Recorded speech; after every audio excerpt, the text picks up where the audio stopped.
గోపాలపట్నం నూకాంబిక అమ్మవారి దేవస్థానంలో ప్రత్యేక పూజలు నిర్వహించుకొని భారీ బైక్ ర్యాలీతో నామినేషన్కు బయలుదేరిన ఆడారి ఆనంద్ విశాఖపట్నం నియోజకవర్గంలో వైఎస్ఆర్సీపీ బలపరిచిన అభ్యర్థి ఆడారి ఆనంద్ కుమార్ని అత్యధిక మెజారిటీతో గెలిపించాల్సిందిగా వైవి సుబ్బారెడ్డి కోరారు. ఉత్తరాంధ్ర ఇలవేల్పు శ్రీ నూకాంబిక అమ్మవారి ఆశీస్సులతో ఈరోజు నామినేషన్ వేస్తున్న వైఎస్ఆర్సీపీ అభ్యర్థులు అందరికీ శుభాకాంక్షలు తెలియజేశారు. మళ్లీ వైఎస్ఆర్సీపీ అధికారంలోకి రావాలి, జగన్మోహన్ రెడ్డి అమ్మవారి ఆశీస్సులతో మళ్లీ ముఖ్యమంత్రి అవ్వాలి. అదేవిధంగా విశాఖ ఎంపీగా పోటీ చేస్తున్నారు బొత్స ఝాన్సీ. అధిక మెజారిటీతో అమ్మవారి ఆశీస్సులతో గెలుపొందాలని కోరుకుంటున్నానన్నారు.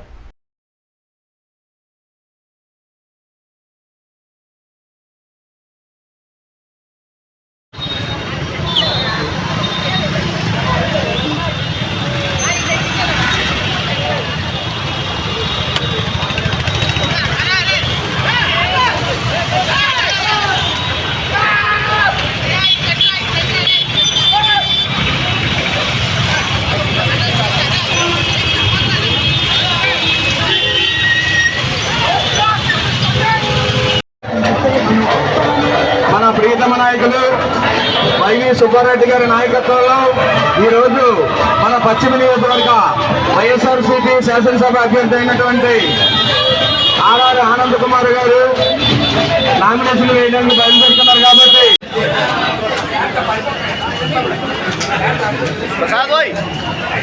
కార్యకర్తలందరూ కూడా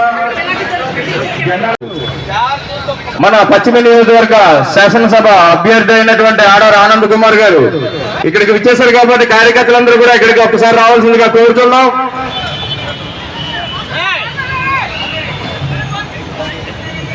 వైవి సుబ్బారెడ్డి గారు స్వాగతం.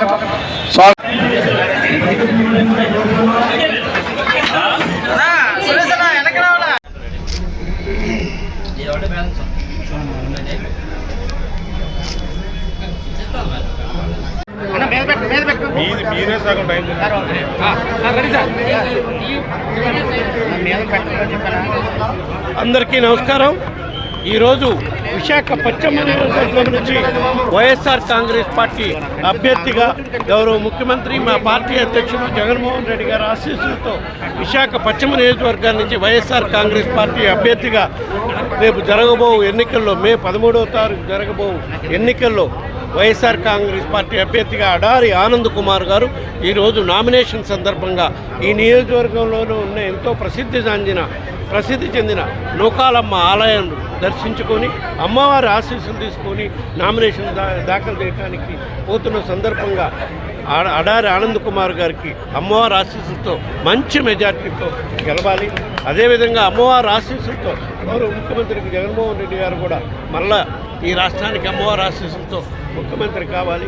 అదేవిధంగా ఇక్కడ విశాఖ పార్లమెంటు అభ్యర్థిగా ఉన్న బొత్స ఝాన్సీ గారు కూడా అమ్మవారి ఆశీస్సులతో మంచి మెజార్టీతో గెలవాలని కోరుకుంటున్నాను.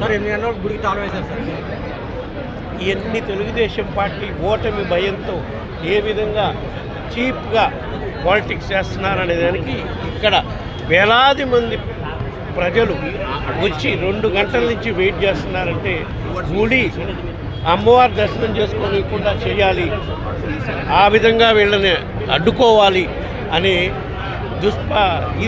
దుర్మార్గపు ఆలోచనలు చేస్తున్నారంటే ఓటమి భయంతో